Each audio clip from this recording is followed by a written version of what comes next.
एक बार महात्मा बुद्ध एक गांव में अपने शिष्य से सहित घने पेड़ियच की छांव के नीचे बैठ थे।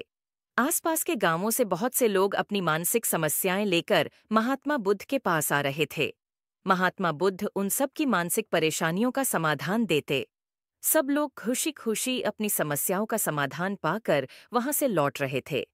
वहीं से कुछ दूर बैठा लोगों को बुद्ध के पास जाते देख एक दुखी भिखारी अपने भाग्य को कोसता हुआ यही सोचने लगा कि अभी कुछ देर पहले तो ये लोग दुखी मन से मुंह लटकाए उन महात्मा के पास गए थे, और अब इतना खुश होकर कैसे वापस लौट रहे हैं। आखिर माजरा क्या है, जरा मैं भी जाकर देखूं कि वो महात्मा ऐसा कौन सा खजाना बांट रहा है इन लोगों को। वे इतने प्रसन्न हुए कि उनके चेहरे लाल हो गए। जब वो दुख भिखारी कुछ नजदीक गया तो उसने देखा कि ये महात्मा तो लोगों को प्रवचन देकर लोगों के दुख का निवारण कर रहे हैं।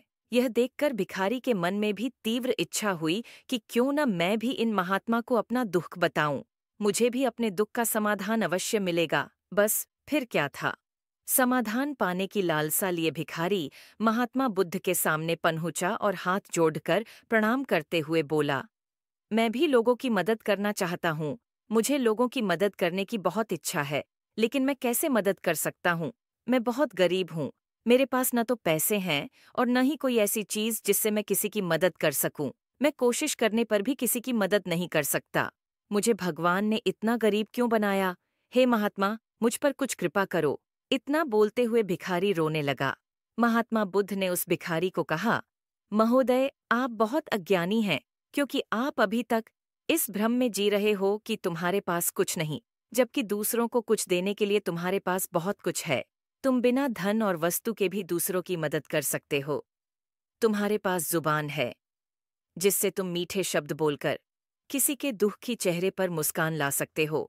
इन्हीं शब्दों की ताकत से तुम किसी के भी टूटते हौसलों को फिर से मजबूत कर सकते हो। इन शब्दों की शक्ति से आप किसी के भी मन में सकारात्मक विचारधारा के बीज बो सकते हैं और उसे गलत रास्ते पर जाने से रोक सकते हैं।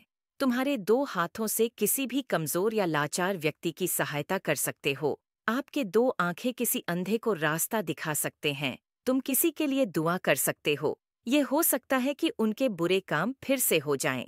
आप किसी के अच्छे स्वास्थ्य की कामना कर सकते हैं, लेकिन अज्ञानतावश तुम अब तक इस बात को समझ नहीं पाए और इस भ्रम में अब तक जीते रहे कि तुम्हारे पास मदद करने के लिए कुछ नहीं।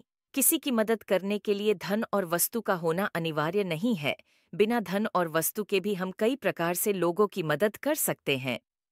महात्मा बुद्ध के ज्ञान से भरे ये सुंदर शब्द सुनकर भिखारी के चेहरे पर मुस्कान आ गई और वह खुशी से झूमता हुआ वहां से चला गया।